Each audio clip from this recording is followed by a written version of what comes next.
How many are happy? Can I see the hands up? Give a mighty clap to our Lord Jesus. ஆண்டவர் உங்களை எவ்வளவு அன்பு செய்கிறாரு? எவ்வளவு அன்பு செய்கிறார்? எவ்வளவு அன்பு செய்கிறார்? அளவில்லாத அன்பு. ஆண்டவருடைய அன்பு எவ்வளவு அன்புனா நம்முடைய வார்த்தையால சொல்ல முடியாது. அந்த அளவுக்கு ஆண்டவரை அன்பு செய்தார். அவர் யாரையெல்லாம் அன்பு செஞ்சார்? நல்லவங்களை மட்டும் அன்பு செஞ்சாரு? பாவிகளை அன்பு செஞ்சார். அவரை யாரெல்லாம் வெறுத்தாங்களோ அவங்களையும் அன்பு செஞ்சார். அவரை மறுதலித்தவங்களும் அன்பு செஞ்சார். அவங்களை யாரெல்லாம் கொடுமைப்படுத்தினாரோ அவங்களையும் அன்பு செய்தார். ஆண்டவர் இயேசுனுடைய அன்பு எவ்வளவு பெரிதுனாக்க அதை வார்த்தைகளால சொல்லவே முடியாது. ஹல்லேலூயா. அநாதி ஸ்நேகம், அநாதி ஸ்நேகம், அநாதி ஸ்நேகம், எங்கள் இயேசுவின் ஸ்நேகம். படுவோமா? அநாதி ஸ்நேகம், அநாதி ஸ்நேகம், அநாதி ஸ்நேகம், எங்கள் இயேசுவின் ஸ்நேகம். பரத்தை விட்டு இறங்கி வந்த ஸ்நேகம், பரலோக மகிமை துறந்து வந்த ஸ்நேகம். பரத்தை விட்டு இறங்கி வந்த ஸ்நேகம், பரலோக மகிமை துறந்து வந்த ஸ்நேகம். எல்லா ஸ்நேகத்திலும் மிக மேலான ஸ்நேகம், எல்லா ஸ்நேகத்திலும் மிக மேலான ஸ்நேகம். அநாதி ஸ்நேகம், அநாதி ஸ்நேகம், அநாதி ஸ்நேகம், எங்கள் இயேசுவின் ஸ்நேகம். அநாதி ஸ்நேகம், அநாதி ஸ்நேகம், அநாதி ஸ்நேகம், எங்கள் இயேசுவின் ஸ்நேகம். நம்ம ஆண்டவருடைய அன்பு எப்படிப்பட்டதுன்னா, பேதுரு மறுதலிக்கிறார், இவரை தெரியவே தெரியாதுன்னு சொல்றாரு. அப்படிப்பட்ட பேதுருவை பார்த்து ஆண்டவர் ஏதாவது சொன்னாரா?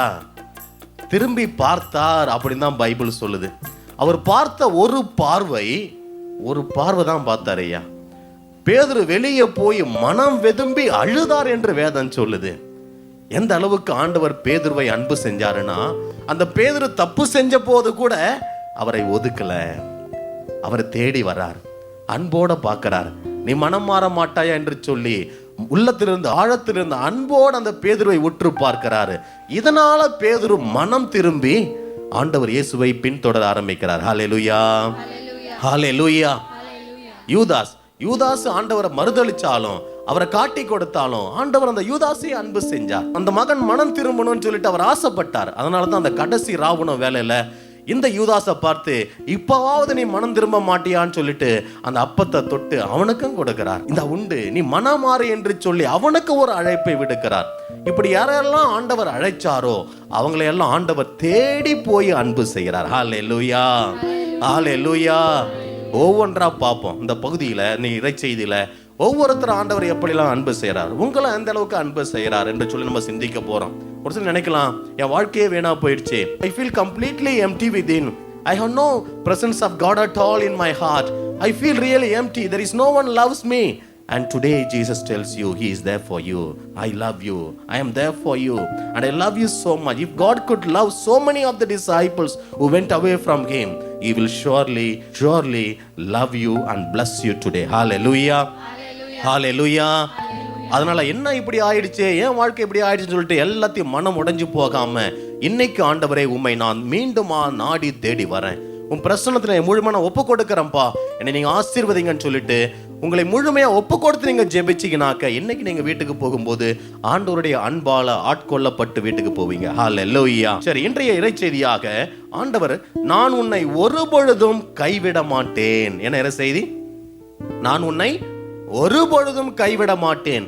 ஆண்டவர் சொல்றாரு, நான் உன்னை எப்பவுமே கைவிட மாட்டேன், உன் கூட தான் இருப்பேன்னு சொல்லிட்டு அவ்வளவு ஆணித்தரமாக ஆண்டவர் சொல்லுகிறார். யாரை கைவிட மாட்டேன்னு சொல்றாரு?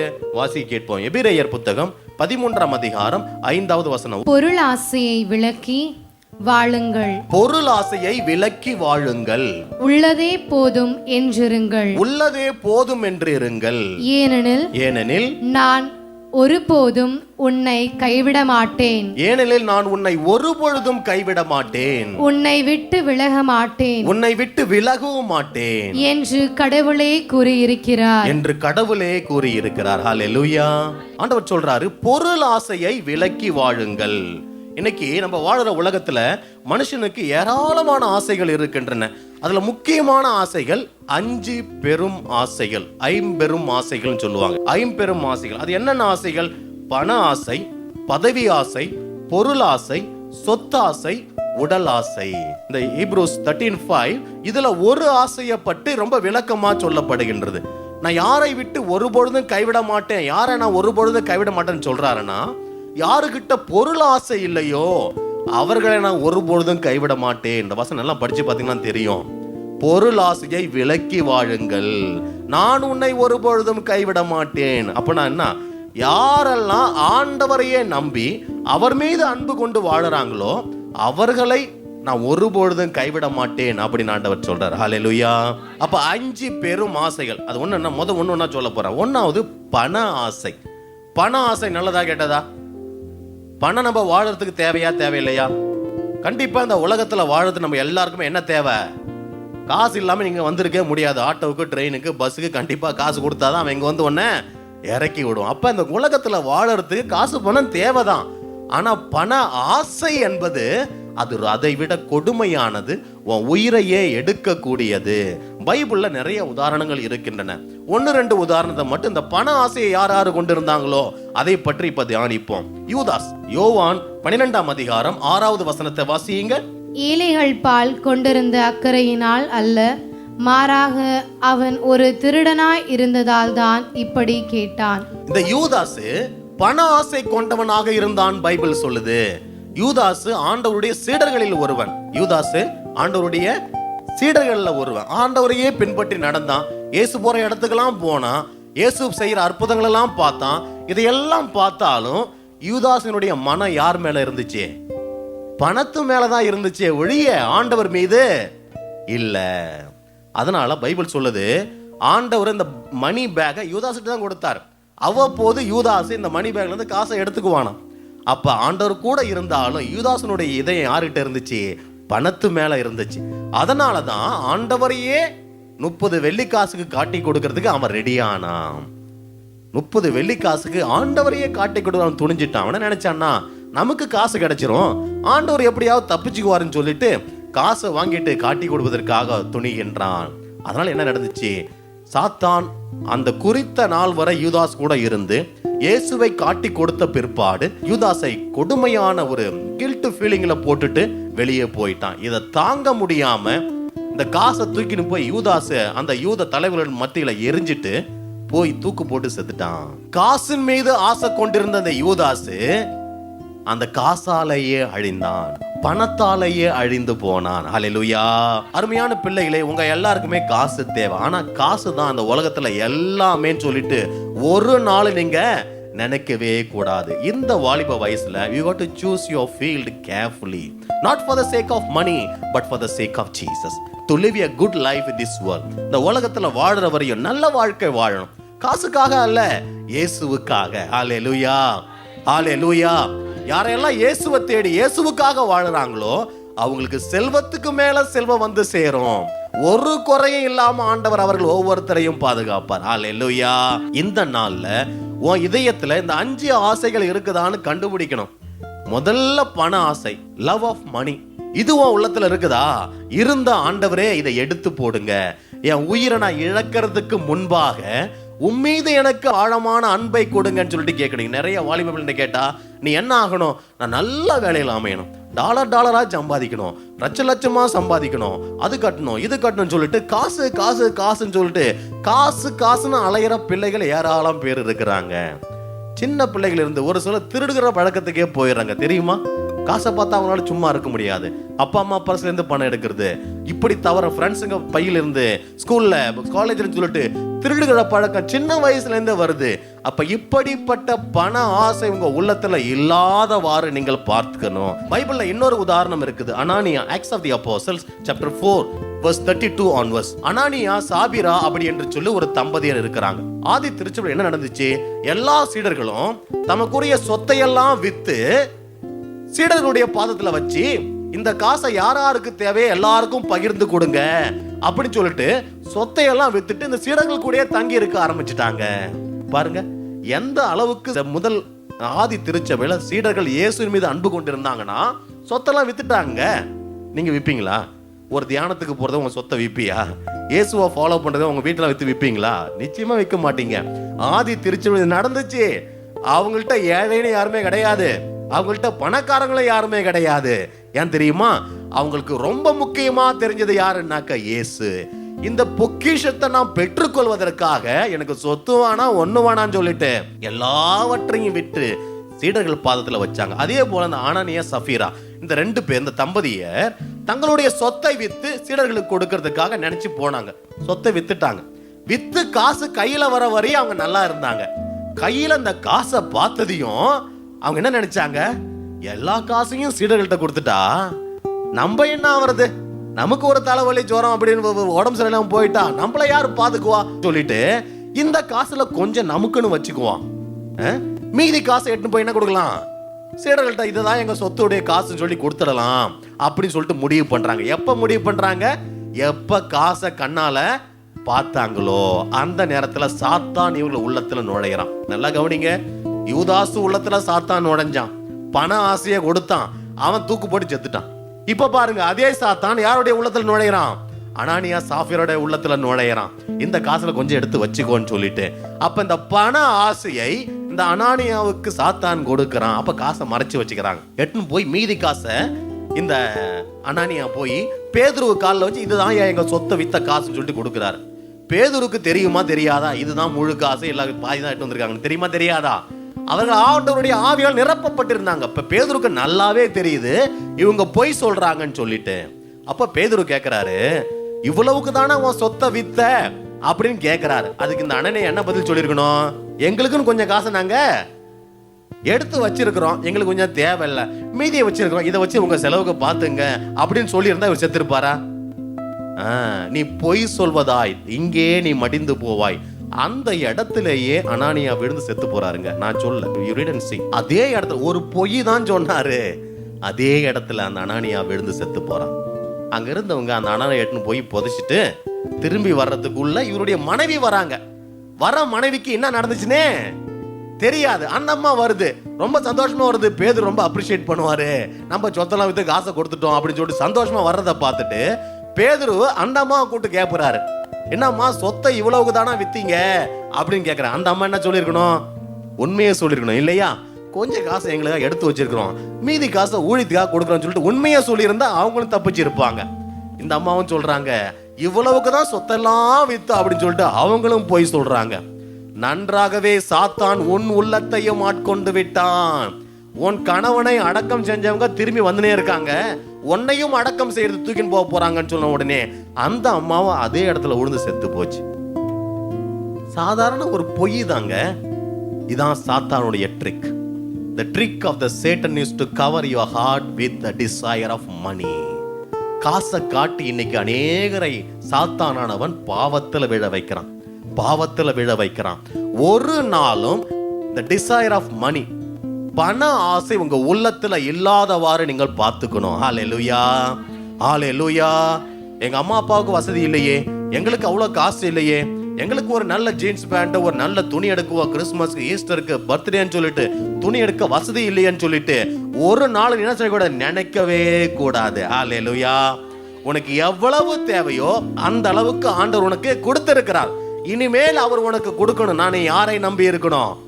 இயேசுவை நம்பி இருக்கணும். ஹல்லேலூயா. இப்ப முதலாவதாக பண ஆசை. செகண்ட்லி பதவி ஆசை. என்ன ஆசை? இன்னைக்கு சாதாரண ஒரு பங்கு பேரவை உறுப்பினரா ஆகணும்னு சொல்லிட்டு எத்தனை பேருக்கு சோப்பு கொண்டு இருக்காங்க தெரியுமா? சாதாரண ஒரு பதவி வரணும், எனக்கு ஊர் தலைவர் பொறுப்பு வரணும், இந்த குரூப் நான் லீடர் ஆகணும். நீங்க படிக்கிற காலேஜ் ஸ்கூல்லே ஒரு சில பேர் ரொம்ப ஆர்வமா இருப்பாங்க, நான் தான் கிளாஸ் லீடர் ஆகணும். இப்பயே ஒரு ஆசை வந்துருச்சு, I have to be the leader of the class, I have to be the head girl, I have to be the head boy of the school. இதெல்லாம் என்ன ஆசை? பதவி ஆசை. இன்னைக்கு சின்ன ஸ்கூல்ல படிக்கிற பிள்ளைகள் இருந்து வயதானவங்க வரைக்கும் இந்த பதவி ஆசை யாரையுமே விடல. பைபிள்ல நிறைய எக்ஸாம்பிள் இருக்குது. ஒரே ஒரு எக்ஸாம்பிள் மட்டும் உங்களுக்கு சொல்றேன். Read and sea. 2 சாமுவேல் 15ஆம் அதிகாரத்திலிருந்து 19ஆவது அதிகாரம் வரையும் வாசித்து பாருங்க. இதுல அப்சலோம் என்று ஒரு மனுஷன் இருக்கிறான். இவங்க அப்பாவுக்கு, அவங்க அப்பா பேரு என்ன? அப்சலோமுடைய அப்பா பேரு தாவீது. தாவீதினுடைய பையன் தான் யாரு? தாவீது ஆண்டவருக்குரிய பிள்ளையா இருந்தான். ஆனா அந்த அப்சலோம் அப்பா ராஜாவா இருக்கும் பொழுது எப்படியாவது அப்பாவை இறக்கிட்டு நான் அதுல உட்காரணும்னு சொல்லிட்டு ஆசைப்பட்டு என்ன செஞ்சான்? அப்பாவுக்கு எதிராக கிளர்ச்சி செய்ய ஆரம்பிச்சான். தனக்குன்னு ஒரு படையை கூட்டிக்கிட்டான், தனக்குன்னு பொதுமக்களை கூட்டிக்கிட்டான். பொதுமக்களை கூட்டிக்கிட்டு படையை திரட்டி கொண்டு அப்பாவுக்கு எதிராக போர் செய்ய போறான், அப்பாவை கொலை செய்ய போறான். மகனுக்கு பயந்து தாவீது அந்த நாட்டை விட்டே காட்டுக்கு ஓடி போறார். பாத்தீங்களா? பையனுக்கு பயந்து. ஒருவேளை அந்த அப்சலோம் வந்து தாவீது கிட்ட அப்பா நான் என்ன அரசனை ஆக்கிடுன்னு சொல்லிட்டா கொடுத்துருந்துப்பாரு. அது ஆண்டவருடைய மனுஷன் அந்த தாவீது. ஆனா ஆசைப்பட்டு அப்பாவை கொலை செஞ்சுட்டு நான் அரசனா உட்காரணும்னு சொல்லிட்டு இந்த அப்சலோம் நினைத்தான். இதை நினைச்சது இதை பார்த்து தாவீது அந்த நாட்டை விட்டே காட்டுக்கு ஓடி போறார். அப்பாவை துரத்திக்கிட்டு கோவேறு கழுதையில ஏறின்னு துரத்தின்னு போறான். அவன் போறது பகுதியில ஒரு காட்டு வழியா போறான். ஏன்னா அப்பா காட்டுல தான் பதுங்கின்னு இருக்கிறார். அவனுக்கு அப்சலோமுக்கு கேர்லி ஹேர், அடர்த்தியான முடி இருக்கும். இந்த அடர்த்தியான முடி இருக்கிறவன் அந்த கருவாளி மரங்கள்லாம் நிறைஞ்ச அந்த பகுதியில கோவேருக்கு உட்காந்து போகும்பொழுது இவனோட முடி அந்த மரத்துல மாட்டிக்கிட்டு அந்தரத்துல தொங்குறான். அப்புறம் என்ன நடந்துச்சு? அவன் தலை இந்த கருவாளி மரத்துல மாட்டின் அந்தரத்துல தொங்குறான். இதை பார்த்த தாவீதுடைய படை வீரர்கள் 3 அம்பை எட்டுன்னு போய் அவனை கொலை செஞ்சு அங்கேயே கொன்னு போடுறாங்க. பதவி ஆசை. ஒருவேளை அப்பாவுக்கு அப்புறம் என்ன ராஜாவா கண்டிப்பா கடவுள் மாத்துவார்னு சொல்லிட்டு இவன் மாட்டும் நான் அந்த நாட்டிலே தங்கியிருந்தா ஒரு நாள் இந்த தாவீதுக்கு அடுத்தது அப்சலோம் அரசனா மாறி இருக்கலாம். ஆனா இவன் உள்ளத்துல அந்த ஆசையை கொண்டு வந்தது யாரு? சாத்தான். பதவியை பிடிக்கணும், எப்படியாவது பிடிக்கணும், நான் தான் லீடர் ஆகணும், நான் தான் இதாகணும், நான் இப்படி பதவி ஆசைக்கு ஆசைப்பட்டு அப்சலோம் தம் உயிரையே இழந்து போனான். ஹல்லேலூயா. அருமையான பிள்ளைகளே, if there is a post the Lord wants in which you have to sit, he will make you to sit in that. Hallelujah. Hallelujah. உன்னை எந்த பதவியில எப்போ உட்கார வைக்கணும் யாருக்கு தெரியும்? ஆண்டவருக்கு நல்லாவே தெரியும். ஒரு நாளும் by hook or crook don't look for others position. நீ வேலை செய்யற இடமா இருக்கலாம், maybe you are looking for a job, never put down others you sit in that chair. அடுத்தவனுக்கு தீமை செஞ்சுட்டு ஒரு நாள் நீ ஜாப் ஆப்பர்ச்சுனிட்டி வரணும், இந்த வேலை எனக்கு கிடைக்குன்னு சொல்லிட்டு நீ நினைக்கவே கூடாது. நீ நினைச்சினா அதனால வருகின்ற காசு, அதனால வருகின்ற சம்பளம் உனக்கு ஆசீர்வாதத்தை கொடுக்கவே கொடுக்காது. ஹல்லேலூயா. எல்லாமே நியாயப்படி நீ செய்யறது ஆண்டவருக்கு பிடிக்கும். நான் சொல்றது நல்லா புரியுதா? இந்த பதவி ஆசைன்னா வெறும் பிரைம் மினிஸ்டர் சீஃப் மினிஸ்டர் ஆகிறது கிடையாது. உங்க சொந்த வீட்டுல அது என்ன எனக்கு கூட அக்காவுக்கு மட்டும் பெரிய முட்டையா பொறிச்சு வச்சுட்ட, கோழி முட்டையில எது ஐயா பெரிய முட்டை சின்ன முட்டை, அடுத்து ஒரு முட்டை உங்க அக்காவுக்கு அது அண்ணன் கொடுத்தா அடுத்தது உனக்கு ஆம்லேட் வருமா வராதா? இந்த சண்டை வீட்லயே ஆரம்பிச்சிடுச்சு. என்னை விட அவனை அதிகமா செய்யற, என்னை விட அவங்கள அதிகமா கேர் பண்ற. இது எல்லாம் இந்த ஆசைக்கு அறிகுறி. பதவி ஆசை ஒரு நாளும் உள்ளத்துல இருக்கவே கூடாது. அண்ணன் தம்பி சண்டை அப்பவே தொடங்குது. இப்ப சொத்து பிரச்சனை 2 பேரும் உயிரா இருப்பாங்கன்னு தெரியாது. வீட்டுல சின்ன பிள்ளையா இருக்கும் போதே இப்படி அடிச்சுக்கிறாங்க. Never give in your heart my parents love my brother sister more than me. இந்த எண்ணம் உள்ளத்துல ஒரு நாளும் வரவே கூடாது. ஹல்லேலூயா. அவங்க உனக்கும் அப்பா அம்மா, அவங்களுக்கும் 2 பேருக்கும் அவங்க அப்பா. முதல் குழந்தையா ஒருவேளை வீட்டில் இருக்கிறவங்க அதுக்கடுத்து ஒரு குழந்தை பிறந்துட்டாக்க அந்த குழந்தை வேணவே வேணான்னு சொல்லுவாங்க. எனக்கு நல்லாவே நிறைய குடும்பங்களை தெரியும். First a girl is born and within 1 or 2 years another boy or girl is born. The first child will never accept the child. அம்மா மடியில ஓடி போய் இது உக்காந்திக்கும். அடுத்த குழந்தை வந்து உட்கார வரும். நீங்க பார்த்திருக்கீங்களா? பார்த்து இல்லையா? If you are not seen from now, you observe. Always the first child will feel not accepted by the parent. உன்னை போல தானே அது ஒரு குழந்தை. இது வரைக்கும் ஒரு ஆப்பிள் வேணும் அப்பா உனக்கு கொடுத்தாருன்னா இது வேணும் 2 ஆப்பிள் வேணும் வருவாரு. உனக்கு ஒன்று அது 2த்தையும் வாங்கி நீ பையில வச்சக்கூடாது. மற்றவங்களுக்கு கொடுக்கிற பிள்ளையா நீ மாறணும். So the desire for position will never come in your heart. Hallelujah. Hallelujah. இதெல்லாம் நான் ஏன் சொல்றேன்னா இந்த 5 ஆசைகளை இதயத்துல நீ எடுத்துட்டாதான் ஆண்டவருடைய ஆவியானவர் வருவார். ஹல்லேலூயா. இப்ப நீங்களாம் ஆண்டவருடைய ஆசீர்வாதத்தை தேடி வந்திருக்கீங்க. நான் பைபிள் படிக்கிறேன், ஜெபிக்கிறேன், எதுவுமே நடக்க மாட்டேது, ஆண்டவர் என்ன தொட மாட்டாரே, ஆசீர்வதிக்க மாட்டாரே அப்படின்னு ஒரு நாள் நினைக்கவே கூடாது. எது வரைக்கும் இந்த ஆசைகள் உள்ளத்துல உட்கார்ந்து இருக்குதோ அது வரைக்கும் ஆண்டவருடைய அபிஷேகம் இருக்கவே இருக்காது. அப்ப சொல்ல சொல்ல சொல்ல அந்த பொண்ணு தான் அப்படி, என் கிளாஸ்ல ஒரு டிக்கெட் இருக்குது, அந்த பையன் தான் அப்படின்னு சொல்லிட்டு அடுத்தவங்கள நினைக்க கூடாது. நீ யாரை நினைக்கணும்? ஒன்ன நினைக்கும். உன் உள்ளத்துல இந்த ஆசைகள் இருக்குதான்னு சொல்லிட்டு நினைச்சு பார்த்து ஆண்டவர்கிட்ட ஒப்பு கொடுத்து, அப்பா இந்த ஆசைகள் வேணாம், இந்த 5 ஆசைகள் எனக்கு வேணாம் ஆண்டவரே, நீங்க மட்டும் எனக்கு போதும் சொல்லி நீங்க ஜெபம் பண்ணீங்கன்னாக்க உன் தலையில ஆண்டவருடைய அபிஷேகம் இந்த நாள்ல இறங்கும். ஹல்லேலூயா. அடுத்ததாக சொத்து ஆசை, பொருள் ஆசை அப்புறம் வரும். அதை பத்தி தான் முழு செய்தியே இருக்குது. சொத்து ஆசை. என்ன ஆசை? சொத்துன்னா என்ன? ப்ராப்பர்ட்டி. உங்க அப்பாவுக்கு ஒரு வீடு இருக்குனாக்க நீ ஒரு புள்ளனா உன் தாராளமா உனக்கு வந்துடும். ஒரு வீடு தான், 2 பிள்ளைங்க இருக்காருங்கன்னா அந்த வீடு யாருக்கு சொந்தம்? ஒருத்தருக்கு மட்டும் சொந்தமா 2 பேருக்கும் சொந்தமா? 2 பேருக்கும் சொந்தம். அப்பாவுடைய சொத்துல பாதி பாதி எல்லாருக்குமே. இப்பெல்லாம் கேர்ள்ஸுக்கும் ப்ராப்பர்ட்டி ரைட் இருக்குது இல்லையா? இருக்கா? அதான் சந்தோஷமா சிரிச்சுன்னு இருக்கிறீங்க. Very good, super. அப்ப அப்பாவுடைய சொத்துல எல்லாருக்குமே பங்கு இருக்குது, உண்டுதான். ஆனா ஒரு நாளும் சொத்து ஆசை இருக்கவே கூடாது. அக்காவுக்கு 30 பவுன் போட்டு கல்யாணம் பண்ணி வச்சேன். அடுத்தது என் கல்யாணம். எத்தனை பவுனு போடும் நான் எண்ணின்னு தான் இருக்கேன். 1 பவுனு குறைஞ்சிச்சு, அதுக்கப்புறம் பார்த்துக்கோ. இந்த சொத்து ஆசை ஒரு நாள் உங்க உள்ளத்துல இருக்கவே கூடாது பிரியமானவர்களே. ஹல்லேலூயா. பைபிள்ல ஒரு அருமையான உதாரணம் இருக்கின்றது. 1 King chapter 21. ஆகாப் என்கின்ற ஒரு அரசன் இருக்கின்றான். இந்த ஆகாப் அரசனுடைய அரண்மனைக்கு பக்கத்துல நாபோத் என்கின்ற ஒரு ஏழையினுடைய திராட்சை தோட்டம் இருக்குது. இந்த ஆகாப் தன்னுடைய அரண்மனையிலிருந்து கதவு ஜன்னல்லாம் திறந்து வச்சு பார்த்தாக்க அந்த பக்கத்துல இருக்க தெரிகிற திராட்சை தோட்டம் யாருடைய திராட்சை தோட்டம்? நாபோதுடைய திராட்சை தோட்டம். அப்ப இந்த அரசன் நினைக்கிறான், இந்த திராட்சை தோட்டம் மட்டும் எனக்கு இருந்தா எவ்வளவு நல்லா இருக்கும். இந்த அரண்மனை ஜனக்கு ஏராளம் சொத்து இருக்குது, ஆனா அரண்மனைக்கு பக்கத்துல என் கண்ணுக்கு எதிராக யாருடைய சொத்து இருக்குது? என் சொத்து இல்லையே, இன்னொருத்தன் சொத்து இருக்குதுன்னு சொல்லிட்டு இந்த நாபோதை சந்தித்து கேட்கிறான், உன்னுடைய திராட்சை தோட்டத்தை எனக்கு கொடு, நான் அதற்கான கூலியை கொடுக்கிறேன். அது மட்டும் இல்லாம இதை விட நல்ல திராட்சை தோட்டத்தை இன்னொரு இடத்துல நான் உனக்கு கொடுக்கிறேன் அப்படின்னு சொல்றான். யாரு? ஆகாப் நாபோது கிட்ட சொல்றான். அந்த நாபோது என்ன சொல்றான்? நான் கொடுக்க மாட்டேன், ஏன்னா இது வழி வழியா வந்த சொத்து. எங்க பாட்டன் தாத்தா எங்க அப்பா காலத்திலிருந்து வழி வழியா வந்த சொத்து. இந்த சொத்தை நான் எனக்குன்னு வச்சுக்கிறேன் அப்படின்னு சொல்லிட்டு இந்த நாபோது அந்த திராட்சை தோட்டத்தை கொடுக்க மறுத்துட்டான். அந்த அரசன் ரொம்ப சோகமா அரண்மனையில உட்கார்ந்து இருக்கிறான். மனைவி பார்த்தா, என்ன அரசரே ரொம்ப சோகமா இருக்கிற அப்படின்னு கேட்டப்ப அப்ப அரசன் சொல்றான், இது போல அந்த திராட்சை தோட்டத்தை நான் கேட்டேன், அவன் எனக்கு கொடுக்க மறுத்துட்டான்னு சொன்ன உடனே மனைவி என்ன ஐடியா கொடுக்குறான்னு பாருங்க. இதுக்காயா நீ பயப்படுற? நீ என்ன சாதாரண குடிமகன் போல இப்படி அழுதுன்னு, சின்ன புள்ள போல அழுதுன்னு இருக்கிற? இங்கேயே உட்காரு, அந்த திராட்சை தோட்டத்தை உன் பேர்ல வாங்குறது என்னுடைய பொறுப்புன்னு சொல்லிட்டு யாரு? அம்மா வெளியே போய் 2 பொய் சாட்சிகளை உருவாக்கி இந்த நாபோது ஆண்டவருக்கு எதிராக தூஷித்தான் என்று சொல்லி பொய் சொல்லி குற்றப்பழியால் அவனை நகர விட்டு வெளியே தள்ளி கல்லால் அடிச்சு கொலை செய்ய வைக்கிறாரு. யாரு? இதை பார்த்தாரு கடவுள். வெளியில நகர விட்டு வெளியே செத்து போறாருங்க. எதனால? அவன் உண்மைதான் சொன்னான், நல்லதான் சொன்னான், எங்க அப்பாவுடைய சொத்தை நான் கொடுக்க மாட்டேன்னு சொல்லிட்டு. ஆனா தந்திரமா பொய் சொல்லி அந்த நாபோதை கொலை செய்ய நாய் அந்த நாபோடைய ரத்தத்தை நக்கினிச்சு ஊருக்கு வெளியில. அப்போ எல்லாம் முடிஞ்சு போச்சுன்னு சொல்லிட்டு இந்த அரசனுடைய மனைவி அரசன்கிட்ட, அவன் செத்து போயிட்டான், நீ போய் அவன் திராட்சை தோட்டத்தை எடுத்துக்கோ, இனிமேல் அந்த சொத்து உனக்கு தான், நீ 10 பைசா கூட கொடுக்க தேவையில்லை என்று சொல்லி இந்த ஆகாப்புக்கு அவனுடைய மனைவி சொல்லுகிறார். ஆண்டவர் இதெல்லாம் பார்த்துனே இருந்தார். மனுஷங்க பார்க்கல, யாருக்குமே தெரியாது இவங்க பொய் சொல்லிதான் அந்த நாபோதை கொலை செஞ்சாங்கன்னு சொல்லிட்டு. ஆனா யார் இதெல்லாம் பார்த்துட்டு இருந்தது? ஆண்டவர் இதை பார்த்து கொண்டே இருந்தார். எலியா இறைவாக்கினரை ஆண்டவர் அனுப்புகிறார். அந்த ஆகாவை பார்த்து சொல்றார், எந்த இடத்துல நாபோதுடைய ரத்தத்தை நாய்கள் நக்கியதோ அதே இடத்துல நாய்கள் உன்னுடைய ரத்தத்தையும் நக்கும்.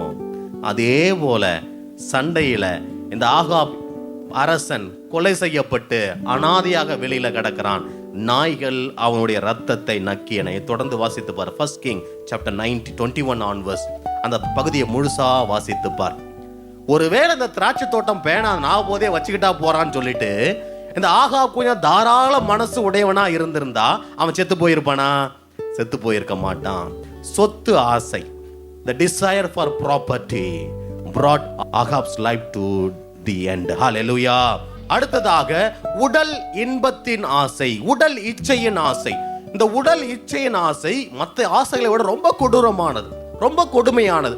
இந்த வாலிப பருவத்தில் ரொம்ப அதிகமாக வரக்கூடியது, சாத்தான் சோதிக்கக்கூடியது இந்த உடல் இச்சையின் ஆசை. இதுவும் உன் உயிரை எடுத்து விடும். நான் சொல்ற ஒவ்வொரு உதாரணமும் செத்து போனவங்க உதாரணம் உண்டா இல்லையா? யார் யாரெல்லாம் இந்த ஒவ்வொரு ஆசைப்பட்டாங்களோ அவங்க உயிரையே போயிடுச்சுங்க. சாத்தான் ஆசையை காட்டி உயிரை எடுக்கிறது தான் அவனுடைய வேலை. நம்முடைய ஆண்டவருக்கு உயிரை கொடுக்கிறது வேலை. ஹல்லேலூயா, ஹல்லேலூயா. அப்ப இந்த ஆசையை உள்ளத்துல எடுத்துட்டினாக்க உன் உள்ளத்துல உண்மையான ஆவியானவருடைய அசைவாடல் இருக்கும். ஹல்லேலூயா, ஹல்லேலூயா. டிசைர்ஸ் ஆஃப் த பாடி. இதுக்கு ஒரு அருமையான உதாரணம் பைபிள் இருக்குது. சிம்சோன், பழைய ஏற்பாட்டுல சிம்சோன், தெலீலா என்று ஒரு லவர்ஸ் இருக்கிறாங்க. யாரு?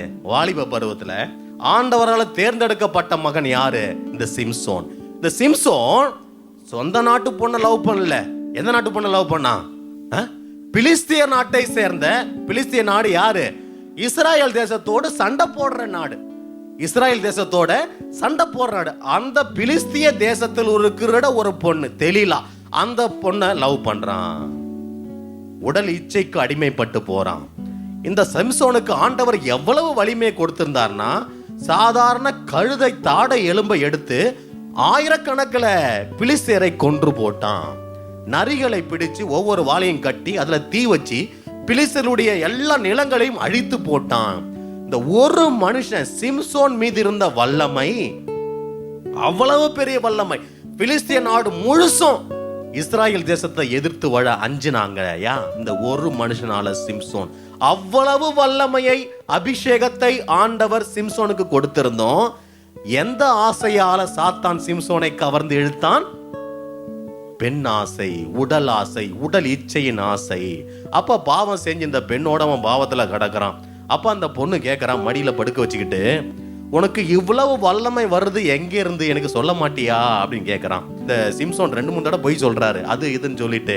ஆனா அது நிரூபிக்கப்படல. அதுக்கப்புறம், நீ இவ்வளவு முறை என்ன ஏமாத்துறியே, உண்மையிலே நீ என்ன அன்பு செய்யறனா, நீ என்ன ஏமாத்துவியா? பொண்ணுங்கெல்லாம் கேட்கற வார்த்தை தான், if you really love me, if you really love me do this, if you really love me. அப்ப மனசு உடஞ்சு போய் கடைசியில சிம்சோன் உண்மையை சொல்றான். என் முடியெல்லாம் நீங்க ஷேவ் பண்ணிட்டாக்க என்னுடைய பவர், என்னுடைய வல்லமை போயிடும். அதே போல யாரு? லவர் தாங்க. அந்த பொண்ணு மடியில படிக்கு தூங்க வச்சு, என்ன பிளான் பண்ணுது பாருங்க, மடியில படிச்சு தூங்க வச்சு ஒரு அந்த ஷேவ் பண்றவனை கூப்பிட்டு முடியெல்லாம் ஷேவ் பண்ணிட்டு கூவி அழைக்கின்றான் பதங்கி இருக்கிற காவலர்கள், இப்ப வந்து இவனை அரெஸ்ட் பண்ணுங்க. அவங்க வராங்க. அவங்க வந்து இவனை பிடிக்கிறப்ப தெலீலா சொல்றா சிம்சோனை பார்த்து, உன் பகைவர்கள் உன்னை நோக்கி வராங்க, எழுந்து சண்டை போடுன்னு சொன்னப்ப இவனால எழுந்திருக்கவே முடியல. ஆண்டவருடைய ஆவியார் சிம்சோனை விட்டு அகன்று போய்விட்டார் என்பதை சிம்சோன் அறியாமல் இருந்தான். அந்த பகைவர்கள் அவனை கைது செஞ்சு என்னென்ன செஞ்சாங்க தெரியுமா?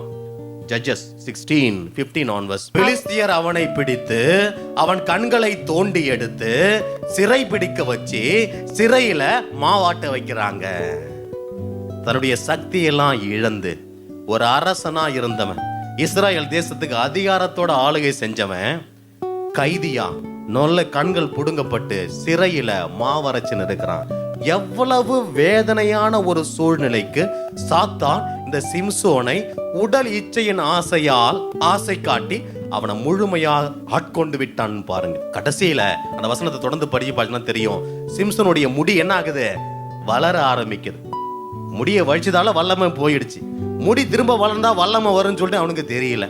அப்ப அந்த வல்லமை கொஞ்சமா முடி வளர வளர கடைசியில சிம்சோனை கூட்டிட்டு வந்து எல்லாரும் ஒரு 3000 பேர்கிட்ட உட்காந்து அந்த சிம்சோனை அவன் நடிக்கிறத பார்த்து, அவன் செய்யற கேலியெல்லாம் பார்த்து அவனை எள்ளி நகையாடுவதற்காக இந்த சிம்சோனை கூட்டிட்டு வராங்க. அந்த நேரத்துல சிம்சோன் 2 தூண்களுக்கு மத்தியில என்னை கூட்டிட்டு போங்கன்னு சொல்லிட்டு அந்த அரங்கத்தை தாங்கி கொண்டிருக்க 2 தூண்களை பிடித்து ஆண்டவர் நோக்கி கதற அழுகிறான். ஆண்டவரே, இந்த ஒரு முறையாக என் ஜெபத்தை கேளுங்க, எனக்கு வல்லமையை கொடுங்க, இந்த பிலிஸ்தியரோடு நானும் செத்து போறேன்னு சொல்லிட்டு ஆண்டவர்கிட்ட ஜெபம் பண்ணிட்டு அந்த தூண்களை பிடித்து இழுக்க அங்க இருந்த அந்த 3000 பிலிஸ்தியர்களும் செத்து போறாங்க. ஹல்லேலூயா, ஹல்லேலூயா. கண் இழந்த பலன் இழந்த சிம்சோனையும் நினைத்த ஸ்நேகம், கண் இழந்த பலன் இழந்த சிம்சோனையும் நினைத்த ஸ்நேகம், நினிவேவுக்கு போகாமல் திசை மாறி ஓடிய யோனாவை பயன்படுத்திய ஸ்நேகம், நினிவேவுக்கு போகாமல் திசை மாறி ஓடிய யோனாவை பயன்படுத்திய சிநேகம், அது மேலான சிநேகம். எங்கள் இயேசுவின் சிநேகம், அது மேலான சிநேகம். எங்கள் இயேசுவின் சிநேகம். ஹல்லேலூயா, ஹல்லேலூயா. ஆசைக்கு அடிமைப்பட்டு ஆண்டவருக்கு எதிராக பாவம் செஞ்ச இந்த சிம்சோன் எப்போ ஆண்டவரை நோக்கி கூவி அழைத்தானோ அவன் குரலையும் கேட்டு நினைவு கூர்ந்து மீண்டும் அபிஷேகம் செய்தவர் தான் நம்ம ஆண்டவர். ஹல்லேலூயா, ஹல்லேலூயா. அப்ப நான்காவது ஆசை உடல் இச்சையின் ஆசை. ஐந்தாவதாக பொருள் ஆசை. இதுதான் ரொம்ப இருக்கிறதுலே கொடூரமான ஆசை. என்ன ஆசை? அதுதான் எபிரேயர் 13:5 சொல்லப்பட்டு பொருள் ஆசையை விலக்கி வாழுங்கள். பொருள் ஆசையை விலக்கி வாழ்ந்தால் நான் உன் கூட இருப்பேன் என்று ஆண்டவர் சொல்லுகிறார். இதை பற்றி இப்ப விரிவா பார்க்க போறோம். The prayer of our Father. How do you pray? The second part of the Our Father. Lord, give us today our, அந்த ஜெபத்துல give us today our daily bread தான் அந்த ஜெபம் இருக்குதே ஒழிய ஆண்டவரே இந்த ஒரு மாசத்துக்கு தேவையான சாப்பாட்டை எனக்கு கொடுங்க அப்படின்னு இருக்கு அந்த பிரேயர். அன்றாட உணவை எங்களுக்கு கொடுங்க அப்படின்னு தான் ஆண்டவர் என்ன சொல்றாரு, ஜெபிக்க சொல்லி கொடுத்திருக்கிறாரு. ஒரு நாளைக்கு எவ்வளவு உனக்கு தேவையோ அந்த அளவுக்கான ஆசீர்வாதத்தை உனக்கு கொடுத்திருக்கார். நாளைக்கு என்ன பண்றது, நாளன்னைக்கு என்ன பண்றது, அடுத்த மாசம் என்ன பண்றது? இந்த கொரோனா டைம்ல ரேஷன் கடையில, இந்த சாதாரண இந்த குரோசரி கடையில கிடைக்கவே இல்லை. ஏன்னு சொல்லுங்க பார்க்கும். மக்கள்லாம் கிடைக்கான்னு சொல்லிட்டு வாங்கி வீட்டில் என்ன பண்ணிட்டாங்க, எவன் செத்தாலும் பரவாயில்ல, என் குடும்பத்தில் நாங்கள் 3 பேரும் கடைசி வர உயிரா இருக்குன்னு சொல்லிட்டு எல்லாரும் வீட்டில் சேமித்து வைக்க ஆரம்பிச்சிட்டாங்க. ஆண்டவர் சொல்றாரு, இன்னைக்கு தேவையான உணவு எனக்கு கொடுங்கப்பா அப்படின்னு தான் ஜெபம் சொல்ல சொல்லி கொடுத்தாரே ஒழிய பொருளை சேர்த்து வச்சு கொள்ளுங்க அப்படின்னு ஒரு நாளும் சொல்லவே. இன்னைக்கு இவ்வளவு பத்தாது, இன்னும் கொஞ்சம் இருந்தா நல்லா இருக்குமே. இந்த டிவி பத்தாது, ஒரு டிவி பத்தாது, 2 டிவி பத்தாது, ஒரு 2 வீலர் பத்தாது, 2 2 வீலர் பத்தாது, காரு பத்தாது, வீடு பத்தாதுன்னு சொல்லிட்டு மக்கள் பொருள் ஆசையால ஈர்க்கப்பட்டு இன்னைக்கு பாழடைஞ்சு போய் இருக்கிறாங்க. ஹல்லேலூயா, ஹல்லேலூயா. எகிப்து நாட்டை விட்டு இஸ்ராயல் மக்கள் இஸ்ராயல் தேசத்தை நோக்கி வராங்க. இப்ப பாலைவனத்துல அவங்க சாப்பிட்றதுக்கு சாப்பாடு இல்லை. ஆண்டவர் எதை பொழிந்தார்?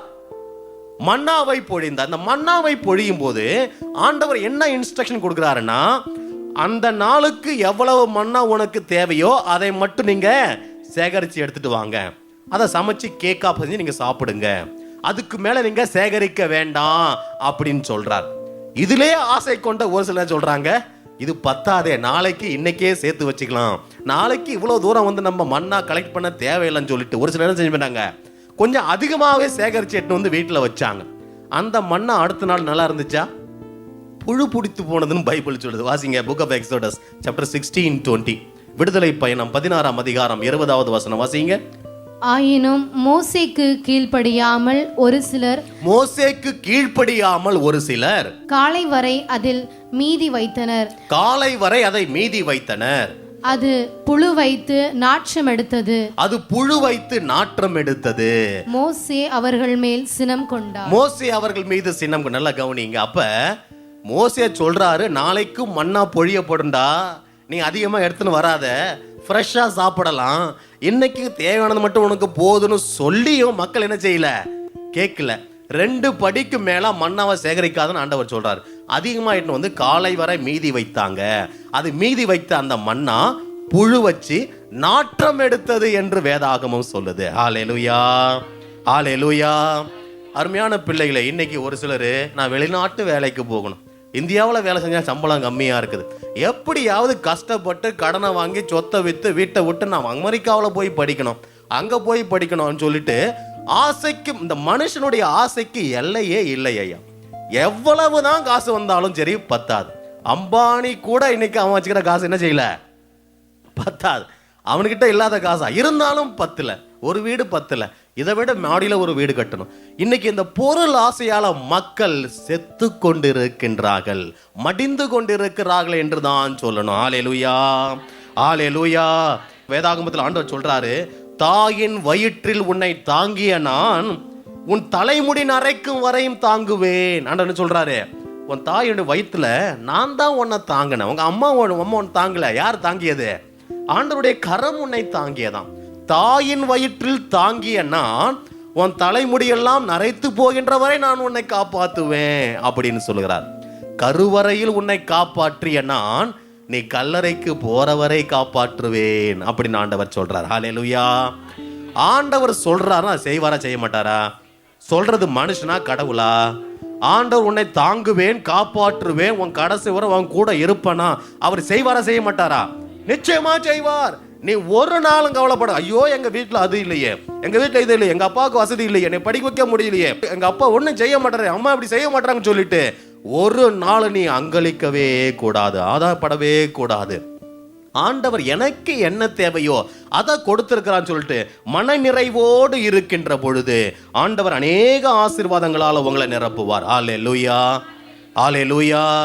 இன்னைக்கு ஒரு சிலர்லாம் வெளிநாட்டில் வேலை கிடைக்குன்னு சொல்லிட்டு குழந்தை பிறந்து 1 மாசம் 2 மாசம் அந்த குழந்தைய அம்மா கிட்ட விட்டுட்டு வெளிநாட்டில் போய் நான் அதிகமாக சம்பாரிச்சுட்டு வந்து அதுக்கப்புறம் நான் நல்லா வீடு கட்டின வசதியோட இருப்பேன்னு சொல்லிட்டு ஒரு சிலர் போறது உண்டு. வெளிநாட்டுக்கு போனதுக்கு அப்புறம் அந்த குழந்தை யார் முகத்தை பார்த்து வளருது? பாட்டி முகத்தை பார்த்து தான் வளருது. பாட்டி முகத்தை, அம்மா முகம் யாருன்னு தெரியுமா? அப்பா முகம் யாருன்னு தெரியுமா? 2 பேரும் வெளிநாட்டில் பணத்தெல்லாம் சேர்த்து வச்சுட்டு 10 வருஷம் 5 வருஷம் 10 வருஷம் பொறுத்து திரும்பி வந்து அந்த பையன்கிட்ட நான் தாண்டா உங்க அம்மானா அந்த பையன் ஏத்துக்குவானா? அம்மா யாரை கை காட்டுவான்? பாட்டியை தான் கை காட்டுவான், தாத்தாவை தான் கை காட்டுவான். எங்க அப்பா இவர் தான். ஏன் சொல்லுங்க பார்க்கும். அவங்கள்ட்ட இருந்தா இவன் அன்பை பெற்றுக்கொண்ட. அந்த குழந்தை யார்கிட்ட இருந்து அன்பை பெற்றுக்கொண்டது? இன்னைக்கு குழந்தைங்களுக்கு தேவை அன்பு தான் பிரியமானவர்களே. பெற்றோருடைய அன்பு, அப்பாவுடைய அன்பு, அம்மாவுடைய அன்பு தான் மிக மிக தேவையே ஒழிய காசு பணம் தேவையே கிடையாது.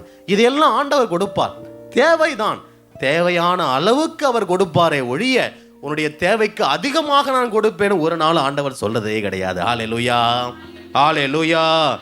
அதனால ஒப்பற்ற செல்வமாகிய ஆண்டவர் இயேசுவை நீங்கள் இந்த நாளில் பிடிச்சுக்கிட்டீங்கன்னாக்க கடைசி வரை உங்களை ஆகாய்த்து பறவைகளெல்லாம் போஷிக்கிற கடவுள் கடைசி வரை உங்களுக்கு சாப்பாடு கொடுத்து ஒவ்வொரு நாளும் பாதுகாத்துக் கொள்வார். ஹல்லேலூயா. லூக்கா 18ஆம் அதிகாரம் 21 23 வரை உள்ள வசனங்களை வாசித்து பாருங்க. Look chapter 18 verses 21 onwards. செல்வனான ஒருத்தன் ஆண்டவர் இயேசு கிட்ட வந்து, ஆண்டவரே நிலைவாழ்வை பெற்றுக்கொள்ள நான் என்ன செய்யணும்னு கேட்கிறான். ஆண்டவர் சொல்றாரு, கட்டளைகளை கடைபிடின்னு சொல்றாரு. அப்ப அந்த வாலிபன் என்ன சொல்றான்? எல்லா கட்டளைகளும் நான் கடைபிடிக்கிறேன்னு சொல்றான். ஆண்டவர் சொல்றாரு, உனக்கு இன்னும் ஒண்ணு குறைவா இருக்குது. Go and sell all that you have and give to the poor and come and follow me. You will reach the kingdom of heaven. அவன் என்ன சொன்னான்? செய்யறேன்னு சொல்லிட்டு போனானா? வருத்தத்தோடு போய்விட்டான். அவன் ஒரு வாலிபன், உங்களை போல ஒரு வாலிபன். வருத்தத்தோடு போனான். ஏன் வருத்தத்தோடு போனான்னு சொல்லுங்க பார்க்கும். அவனுக்கு ஏராளமான சொத்து இருந்துச்சு, ஏராளமான செல்வம் இருந்தது. அப்ப சொல்றாரு ஆண்டவரு, செல்வந்தர் இறையாட்சியில் நுழைவது மிக கடினம். ஊசியின் காதுல ஒட்டகம் போயிடலாமா? In the eye of the needle a camel can enter but not the rich into heaven. ஏன் சொல்லுங்க பார்க்கும். எவ்வளவுதான் செல்வம் இருந்தாலும் இந்த செல்வம் போது என்ற மனநிலை மக்களுக்கு வரவே வராது. இன்னும் அதிகமா வேணும், இன்னும் அதிகமா வேணும், இன்னும் ஒரு 5000 எனக்கு சம்பளம் கூட கொடுத்தா பரவாயில்லையே, ஒரு 2000 கூட கொடுத்தா பரவாயில்லன்னு சொல்லிட்டு ஆசைகளுக்கு அளவே இல்லை பிரியமானவர்களே. ஆசைகள் உன்னை பாதாளத்துல கொண்டு போய் சேர்க்கும். அதனால பொருளாசையை விலக்கி வாழுங்கள், நான் உன்னை ஒருபொழுதும் கைவிட மாட்டேன். ஹல்லேலூயா.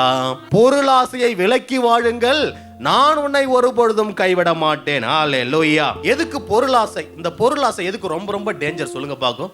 எவன்கிட்ட அதிகமா செல்வம் இருக்கின்றதோ அவன்கிட்ட மற்ற எல்லா ஆசைகளும் வந்துடும்.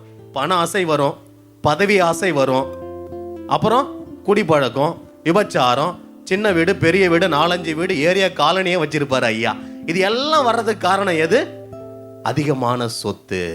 ஒருவனுக்கு அதிகமாக சொத்து இருப்பதால் வாழ்வு வந்துவிடும் என்று நினைக்காதீர்கள், ஆண்டவர் சொல்லியிருக்காரு. அப்ப அதிகமான சொத்து உனக்கு இருக்குதுன்னா அது எல்லா பாவத்துக்கும் வழியாக இருக்கும்.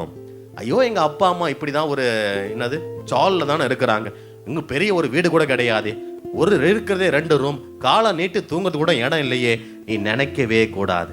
இந்த நிலைமையில ஆண்டவர் வச்சிருக்கிறாருன்னா நன்றி சொல்லு. நன்றி சொல்லி நீ துதிக்க துதிக்க துதிக்க ஆண்டவர் எல்லா செல்வங்களையும் உனக்கு சேர்த்து கொடுப்பார். கொடுக்க மாட்டான்னு கிடையாது. முதல்ல யாரை தேடணும்னு சொல்றாரு? இயேசுவை தேடினால் எல்லா செல்வமும் உனக்கு சேர்த்து கொடுக்கப்படும். ஹல்லேலூயா. இந்த செல்வந்தனுக்கு ஆண்டவர் என்ன சொல்றாருன்னா, உனக்கு உள்ளதை எல்லாம் விற்று யாருக்கு கொடுக்கணுமா? ஏழைகளுக்கு கொடுக்கணுமா? யாராவது கொடுப்பீங்களா? உனக்கு இருக்கிறத யாராவது எல்லாத்தையும் வித்து ஏழைகளுக்கு கொடுப்பீங்களா? ஏழைகளுக்கு கொடுத்தா உனக்கு செல்வம் எங்க உண்டாகுமா? விண்ணகத்துல உண்டாகுமா? இதெல்லாம் சீரியஸா எடுத்துட்டா நாளைக்கு தூங்குறதுக்கே இடம் இருக்காதே. நாளைக்கு என்ன செய்யறது? அடுத்த வருஷம் நாங்க என்ன செய்யறது? எங்க அப்பா எப்படி இவ்வளவுலாம் சேர்த்து வச்சு சொத்தாச்சே, இதை நான் கொடுத்தா. நீ ஏழைகளுக்கு மனமிறங்கி நீ கொடுக்கின்ற பொழுது அதை நீ யாருக்கு கொடுக்கிறாய்? ஆண்டவருக்கே கொடுக்கின்ற. மத்தேயு 25:40 வாசிங்க.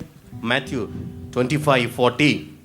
அதற்கு அரசர், மிக சிறியோராகி என் சகோதரர் சகோதரிகளுள் ஒருவருக்கு நீங்கள் செய்ததை எல்லாம் எனக்கே செய்தீர்கள். மிக சிறியோராகிய என் சகோதர சகோதரர்களுக்கு நீங்க செய்த போதெல்லாம் யாருக்கு செஞ்சீங்க? எனக்கே செய்தீர்கள். ஒரு ஏழைக்கு ஒரு சமோசாவை வாங்கி கொடுத்தனா அந்த சமோசாவை யாருக்கு கொடுக்குறியா? உன்னிடம் கேட்பவன் எவனுக்கும் கொடு அப்படின்னு ஆண்டவர் சொல்றார். இதுவரைக்கும் நீங்க போறல, பஸ் ஸ்டாண்ட்ல, வழியில, ரோட்ல, நீ படிக்கிற ஸ்கூல்ல, காலேஜ்ல, வேலை செய்யற இடத்துல எத்தனையோ ஏழைகள் இருப்பாங்க. You have to practise this charity. என்கிட்டே ஒன்றும் இல்லையேன்னு ஒரு நாள் நினைக்காது. உன்கிட்ட இருக்கிறதுல எடுத்து அடுத்தவனுக்கு கொடு. நீ கொடுக்க கொடுக்க கொடுக்க அது நீ ஆண்டவருக்கே கொடுத்தா என்று வேதம் சொல்லுது. கடைசி நேரத்துல, இறுதி தீர்ப்பு நேரத்துல ஆண்டவர் சொல்றாரு, நான் ஆடையின்றி இருந்தேன், எனக்கு நீங்க ஆடை கொடுத்தீங்க. நான் பசியா இருந்தேன், எனக்கு உணவு கொடுத்தீங்க. நான் தாகமா இருந்து நீங்க குடிக்க கொடுத்தீங்க. நான் சிறையில இருந்தேன், என்ன பார்க்க வந்தீங்க.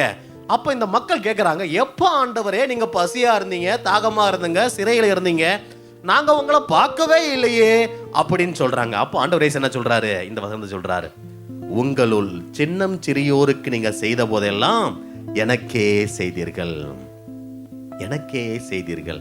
அப்ப ஆண்டவர் மட்டும் எங்க வீட்டுக்கு வந்திருந்தா அவரை நான் அப்படி கவனிப்பேன், இப்படி கவனிப்பேன்னு ஒரு நாள் நினைக்காத. இன்னைக்கு ஆண்டவர் யார்கிட்ட இருக்கிறாரு? வழியோரம் உட்கார்ந்து இருக்கிற ஒரு பிச்சைக்காரன், படிக்க வசதி இல்லாத ஒரு ஏழை, இவர்கள்ட்ட தான் ஆண்டவர் இயேசுவை நீ பார்க்கணுமே ஒழிய உன் முன்னாடி தரிசனமாக நின்று எனக்கு காசு கொடுன்னு அவர் கேட்கவே மாட்டாரு. இந்த நாள்ல, இந்த வயசுல, இந்த வாலிப வயசுலயே உனக்கு இந்த எண்ணம் வரணும், அடுத்தவங்களுக்கு நான் கொடுக்கணும். I have to give. Suppose your parents are giving 50 rupees for a day, one day to go and come have some snacks. அதுல இருந்து நீ எவ்வளவுக்கு அடுத்தவங்களுக்கு கொடுக்கலாம் சொல்லுங்க? 50 rupees you are getting per day. How much you can give for others? 1 rupee? 1 rupee கொடுக்க முடியாதா? 2, 3, 4, 5, 5 ரூபா கண்டிப்பா நீ கொடுக்கலாம் இல்லையா? 5 ரூபா கொடுக்க முடியாதா? 1/10 of 50 rupees is how much? 5 rupees. இதுதான் ஆண்டவர் சொல்றார். 5 ரூபாய் நீ அடுத்து கொடுத்து பாரு. அடுத்த நாள் உன் கையில 100 ரூபா இருக்கும். இருக்குமா இருக்காதா? அடுத்த நாள் 100 ரூபா இருக்குன்னு சொல்லிட்டு 5 ரூபா கொடுக்காத. ஆண்டவர் கொடுத்தாலும் சரி, கொடுக்கலனாலும் சரி, நான் கொடுப்பேன். இந்த கொடுக்கிற எண்ணம் உனக்கு எப்ப வருதோ அப்பதான் ஆண்டவர் உன்னை ஆசீர்வதிப்பார். ஹல்லேலூயா. நீலாம் ஒரு கிறிஸ்துவ பிள்ளைனா, you are just growing. You are going to form your family. You are going to be the future of India. இப்பவே உனக்கு இந்த மனநிலை வரணும். நான் இந்த இந்தியாவில் வாழற போல தான் இந்த உலகத்தில் வாழற போல அடுத்தவனும் வாழணும், அவங்களும் சாப்பிடணும், அவங்களும் வளரணும். இந்த எண்ணம் எப்போ உனக்கு வருதோ அப்போ ஆண்டவர் உன்னை பார்த்து சொல்லுவாரு, நான் உன்னை ஒரு பொழுதும் கைவிடவே மாட்டேன். ஹல்லேலூயா.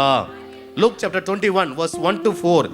You read and see. நிறைய பேர் கோயில் உண்டியல்ல காணிக்க போடுறாங்க. ஆண்டவர் பாருங்க எதை போய் பார்க்கறாரு? காணிக்க பெட்டியில யார் எவ்வளவு காசு போடுறாங்கன்னு சொல்லிட்டு அதை போய் பார்த்துன்னு இருக்கிறார். அவர் பார்த்துன்னு இருக்க நேரத்துல நிறைய செல்வந்தர்கள் நிறைய காசு போட்டாங்க. ஆண்டவர் அதெல்லாம் பார்த்துன்னு இருக்கிறாரு. ஒரு விதவை என்ன போட்டாங்க? 2 செப்பு காசுகள். 2 செப்பு காசுலாம் ரொம்ப வெரி ஸ்மால் அமௌண்ட். 2 பைசான்னு வச்சுக்கலாம். 2 பைசா 5 பைசா 10 பைசாவே கிடையாது. You are directly saying only 1 rupee coin, right? நாங்களாம் சின்ன பிள்ளை இருக்கும், 5 பைசா 10 பைசாலாம் பெரிய காசு. அதை எடுத்து கடைக்கு ஓடிடுவோம் முட்டை வாங்கி சாப்பிடலான்னு சொல்லிட்டு. இந்த அம்மா போட்டது 2 பைசா தான்.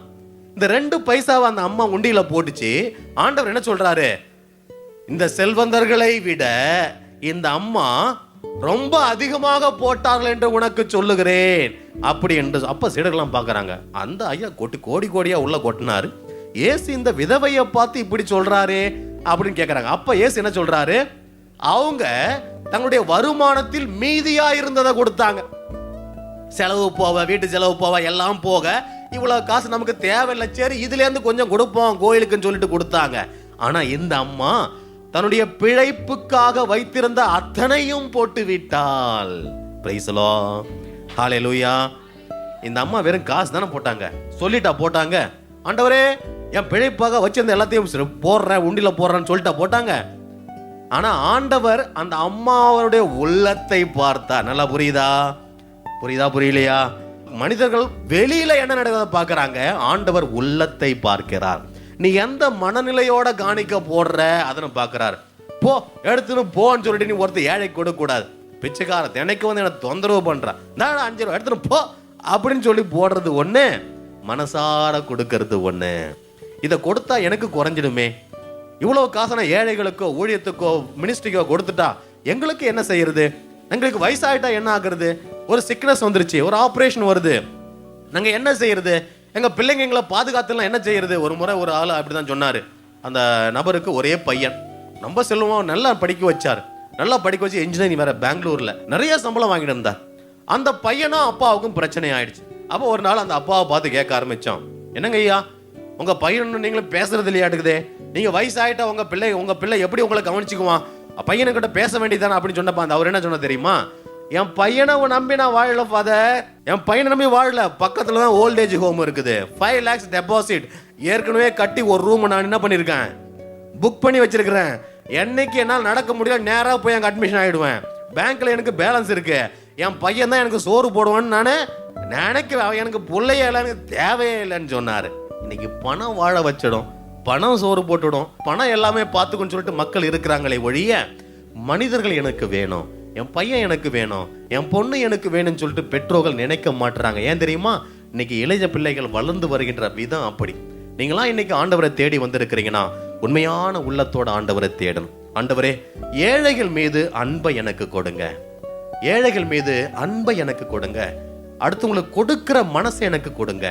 என்கிட்ட 10 ரூபாய் இருந்தா கூட அந்த 10 ரூபாயில இருந்து 1 ரூபாய் அடுத்தவங்களுக்கு கொடுக்கிற அந்த மனசு எனக்கு கொடுங்க. நீ கொடுத்து பார், ஒரு தடவை நீ கொடுத்து பார், உன் உள்ளத்துல எவ்வளவு மகிழ்ச்சி வருதுன்னு சொல்லிட்டு. எத்தனையோ ஏழைகள் உங்க ஃப்ரெண்ட்ஸுங்களே இருப்பாங்க, சும்மா தருதலைக்கெல்லாம் கொடுக்காதுங்க, ஏமா சிகரெட் தண்ணி அடிச்சுன்னு ஊர் சுத்தம் துரிக்கிறானா அவனும் கொடுக்காத. யாருக்கு கொடுக்கணும் நீ நினைக்கிறியோ ஆண்டவர் குறிச்சு வச்சிருக்க அந்த ஏழைகளுக்கு நீ கொடுக்கும் பொழுது ஆண்டவர் உனக்கு ஒரு அன்னை தெரேசால் ஒரு ஏழை அம்மா வீட்டுக்கு போய் 5 கிலோ அரிசி, ரொம்ப ஏழை குடும்பம், 5 கிலோ அரிசி அந்த ஏழை வீட்டில் கொடுத்துட்டு போலான்னு சொல்லிட்டு ஒரு வீட்டுக்குள்ள போனாங்க. அந்த ஏழை வீட்டுக்குள்ள நுழைஞ்சி அந்த அம்மா அந்த அம்மா 5 கிலோ அரிசி வச்சிங்கன்னு சொல்லிட்டு இந்த அன்னை தெரேசா அந்த மகள்கிட்ட கொடுத்தாங்க. அந்த அம்மா வீட்டுல இருந்து ஒரு பாத்திரத்தை எடுத்து அந்த அரிசியில பாதியை ஒரு பாத்திரத்துல கொட்டி வச்சுக்கிட்டு அந்த பைய தூக்கின்னு வெளியே ஓடிச்சு. அன்னை தெரேசா கேட்ட, எங்கம்மா ஓடுற வெளியில இருமான்னு கேட்டப்ப, இல்ல சிஸ்டர் எங்க குடும்பத்தோட இன்னொரு ஏழை குடும்பம் இருக்குது, இவ்வளவு அரிசி எங்களுக்கு போதும், அந்த வீட்டுல 2 பிள்ளைகள் இருக்காங்க, அந்த கணவன் மனைவிய சாப்பிட்றதுக்கு ஒண்ணுமே இல்லை, இந்த 2.5 கிலோ அரிசி எங்களுக்கு போதும், மீதி அரிசி அவங்களுக்கு நான் கொடுக்க போறேன்னு சொல்லிட்டு அந்த ஏழை பெண் ஓடினாங்க. இன்னைக்கு ஏழைகள் மனமும் வந்து கொடுத்துடுறாங்க, ஆனா பணக்காரர்கள் கொடுக்கறது கிடையாது. செல்வம் இருக்கிறவர்கள் இன்னும் அதிகமா சேர்த்து வைக்க நினைக்கிறாங்களே ஒழிய ஏழைகள் தான் இந்த கொடுக்கிற எண்ணம் வருகின்றது. உங்க வீட்டுல கொஞ்சமா இருக்கோ நிறைவா இருக்குதோ உள்ளது போதும் என்று இருங்கள். அந்த வசனம் ஹீப்ரூஸ் 13:5, உள்ளதே போதும் என்று இருங்கள். உனக்கு 2 ட்ரெஸ் இருக்குதா, போதும்பா, I have enough and more. 2 uniform இருக்குது, போதும், எனக்கு 5 செட் இருக்குது, போதும், dress, I have everything what I need, கைக்கு வளையல் கம்மல் எல்லாம் இருக்குது, போதும். இந்த போதும் என்கின்ற மனநிலை உனக்கு எப்ப வருதோ அப்பதான் ஆண்டவருடைய ஆசீர்வாதம் உனக்கு கிடைக்கும். ஹல்லேலூயா. எபேசியன்ஸ் 5:5 வாசிங்க. ஏனெனில் பரத்தமையில் ஈடுபடுவோர், ஒழுக்கக்கேடாக நடப்போர், சிலை வழிபாடாகிய பேராசை கொண்டோர் போன்ற எவரும் கிறிஸ்துவுக்கும் கடவுளுக்கும் உரிய அரசில் உரிமை பேறு அடையார் என்பதை நீங்கள் அறிந்து கொள்ளுங்கள். நல்லா கேட்டீங்களா? சிலை வழிபாடாகிய பேராசை கொண்டோர். எப்படியா? சிலை வழிபாடு, பேராசை, பொருளாசை, பேராசை, சிலை வழிபாடுன்னு பைபிள் சொல்லுது. அது எப்படி சிலை வழிபாடா மாறும்? ஒரு அம்மா ஒரு தடவை ஒரு சிஸ்டர் என்கிட்ட சொன்னாங்க, ஒரு அம்மா கூட ஷாப்பிங் போயிருந்தாங்களாம். அந்த அம்மா துணி கடை உள்ள போனதையும் அங்கேயும் இங்கேயும் ஓடி ஓடி 6 செட்டு புடவை வெட்டு வந்தாங்க. புடவை, ஜாக்கெட் இதெல்லாம் சேர்த்து 6 செட்டு புடவை. என்னம்மா இவ்வளவு வாங்குறிய? எனக்கு வேணும் சிஸ்டர் அப்படின்னு சொல்லிட்டு இந்த 6 செட்டை வாங்கிட்டு வந்தாங்க. வாங்கிட்டு வந்து கபல்ல வச்சுட்டாங்க. ஒரு மாசம் பொறுத்து அம்மாட்ட, எங்கம்மா நீ புதுசா வாங்கின ஒரு துணி நீ போடவே மாட்டியே அப்படின்னு சொன்னப்ப அந்த அம்மா சொன்னாங்களாம், அது புதுசாச்சே, நான் எப்படி போடுறது? அது என் கபோர்டில் அப்படியே வச்சிருக்கிறேன். அப்பப்போ என் கபோர்டை திறந்து பார்ப்பேன். இதை எடுத்து போட்டுட்டா அழுக்காயிடுன்னு சொல்லிட்டு அந்த 6 செட்டையும் அப்படியே தான் சிஸ்டர் வச்சிருக்கிறேன் அப்படின்னு. அப்போ அந்த சிஸ்டர் சொன்னாங்களாம், அது சும்மா வீட்டில் கபோர்டில் வச்சிருந்தா மக்கி தானே வீணாக போவோம். அதை கபோர்டில் வச்சிருந்த பதிலாக வேற ஏழைகளுக்கு கொடுக்கலாம் இல்லையான்னு சொன்னப்ப, போங்க சிஸ்டர், நீங்க இப்படிதான் எப்போ பார்த்தாலும் ஜோக் அடிப்பீங்க அப்படின்னு சொல்லி அம்மா போயிட்டாங்களாம். இன்னைக்கு ஒரு சிலர் நிறைய வச்சிருக்கணும்னு ஆசைப்படுவாங்க, ஆனா ஒன்னையும் போடுறதுக்கு மனசு அப்படியே வச்சிருக்கணும். இதுதான் சிலை. போற போக்குல என்ன ஆகும் தெரியுமா? அப்படியே ஊந்து புடவைய கும்பிட்டாலும் கும்பிடுவாங்க. இதுதான் இந்த உலகத்துல நடந்துன்னு வருது. இதுக்கு பேர் தான் சிலை. பொருளாசையாகி சிலை வழிபாடாகிய பொருளாசையை விலக்கி வாழுங்கள். எபேசியர் 5:5. அப்ப நீ வச்சிருக்கிற ஒரு அம்மா அப்படிதான், எனக்கு வாட்சியே இல்லை ஃபாதர். என்னம்மா வாட்சி இல்லையா, நான் வேணா வாங்கி தரதா அப்படின்னு கேட்டப்ப, உனக்கு சுத்தமாக வாட்ச் இல்லை கிடையாது, வச்சிருக்கிறேன் ரோஸ் கோல்டு வாட்ச், அதான் ரோஸ் கோல்டு வாட்ச், அது என்கிட்ட இல்லை ஃபாதர். 5 வாட்ச் வச்சிருக்கேன், 6வது ஒன்று ரோஸ் கோல்டு வாட்ச் வேணும், அதான் எனக்கு ஆசையா இருக்குங்க. இதுக்கு பேர் தான் என்ன தெரியுமா? ஐடல் வர்ஷிப், சிலை வழிபாடு. அந்த வாட்சை வாங்கின தினைக்கும் பார்த்து, இது ஏன் வாட்ச், இது வாட்ச். நீ ஆண்டவரை பாப்பியா, வாட்சை பாப்பியா? நீ துணியை பாப்பியா, ஆண்டவரை பாப்பியா? நீ பைபிளை பாப்பியா, உன் மொபைலை பாப்பியா? மொபைல் ஃபோனு நாள் உங்கள் அப்பா புதுசாக வாங்கி கொடுத்துரு, அன்றைக்கி ராத்திரி உனக்கு தூக்கம் வருமா? 1 மணி 2 மணி ஆனாலும் அது பேட்டரியே காலி ஆனிச்சு. அதை பார்த்து கண்ணை திறந்து நீ பார்த்துன்னு தான் தூங்கின்னு இருப்பேன். இதுக்கு பேர் தான் ஐடல் வர்ஷிப், சிலை வழிபாடு. ஒரு நாள் இந்த உலக பிரகாரமான சொத்து உனக்கு சிலையாக மாறக்கூடாது. ஹல்லேலூயா. பண ஆசை, பதவி ஆசை, பொருள் ஆசை, சொத்து, உடல், இதை மட்டும் நீ எடுத்து போட்டு பாரு, என் ஆண்டவர் உன்னை அநேக ஆசீர்வாதங்கள் நிரப்புவார். ஹல்லேலூயா.